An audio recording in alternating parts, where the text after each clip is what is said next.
welcome to the deep dive. So, for months, we've been waiting to ask one big question about Jurassic World Evolution 3. Yeah, like, is this it? Exactly. Does this game finally, stand shoulder to shoulder with the big frontier park builders? Yeah. Planet Zoo, Planet Coaster. Right. Our mission today is basically to cut through the hype and figure out if that customization and management depth, if it's really there this time. That's the absolute core of it, isn't it? The previews definitely suggest they've hit parity, mostly through this massive new set of customization tools. Okay.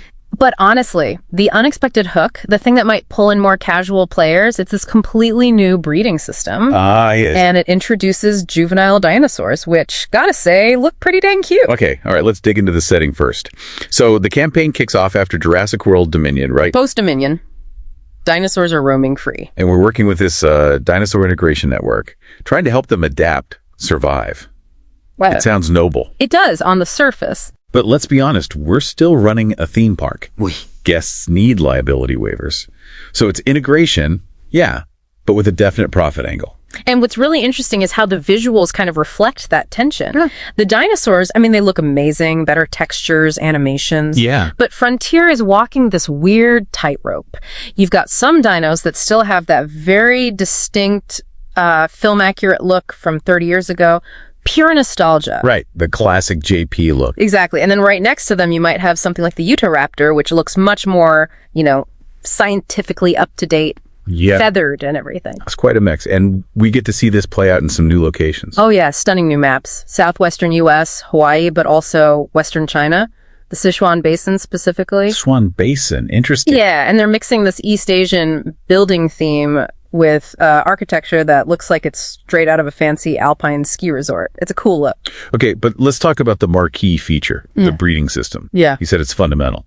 Absolutely. It really shifts the whole management game. You're not just like synthesizing DNA in a lab anymore. You're basically a generational dinosaur rancher now. A rancher. Okay. How does that work? Well, naturally bred dinosaurs, they have way higher appeal ratings for guests than the lab-grown ones. Oh, interesting. And that appeal actually increases with each successful generation you breed. So it's not just about churning them out. You're actively trying to improve the line. Like selecting traits. Exactly. You're breeding for specific things, maybe a longer lifespan, or maybe, crucially, making them more peaceful so they can coexist in enclosures. That sounds like a much deeper puzzle than just incubation timers. It really is. And your park operations tie right into it. Your ranger teams aren't just fixing fences. Right. They're out there observing the animals, gathering data, figuring out which ones are the best breeding pairs. You also have to manage male-female ratios because adults now have subtle differences. Sexual dimorphism. Wow, okay. That level of detail is great. I heard something about dinosaur privacy. Huh. Yeah, that's a fun little detail. For well-being, basic needs matter: space, food, terrain, but also nest placement. Apparently, some species just won't breed if, and I quote, pesky little mammals with their funny flashing rectangles are watching. Guests with cameras. So privacy matters. Love it. Okay, so let's swing back to customization because that was our core mission question, right? Has it reached parity? Yes, the big one.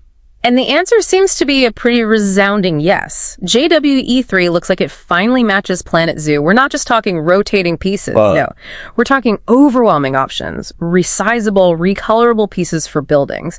You can take pre-made structures and tweak tiny details, windows, roof corners, everything. Okay. That is the game changer. Real creative freedom. Finally. Totally. And the terraforming, it looks incredibly powerful. You can actually use the natural landscape, like carve out steep cliff edges to use as part of your enclosure instead of just fences. Using the geography itself is a barrier. Nice. And, the classic Frontier Park builder feature, you can upload your amazing custom creations and share them. The community sharing. Essential. That's when you know it's playing in the big leagues. It's relying on the player's creativity now, not just the Jurassic IP. So wrapping this up then, what's the takeaway? It feels like JW3 has really matured. It's a proper, robust simulator now.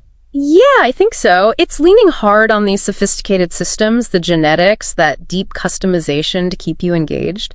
It's not just about the dinosaurs anymore, even though they look great. The series has definitely grown up. But here's something to think about as you start playing. Consider that inherent conflict in the premise.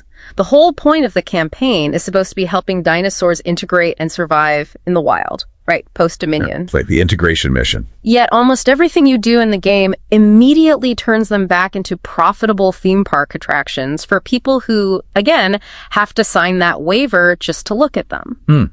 So where does that integration mission actually end and the capitalist venture really take over? Exactly. Something for you to chew on while you're designing that first perfect custom enclosure.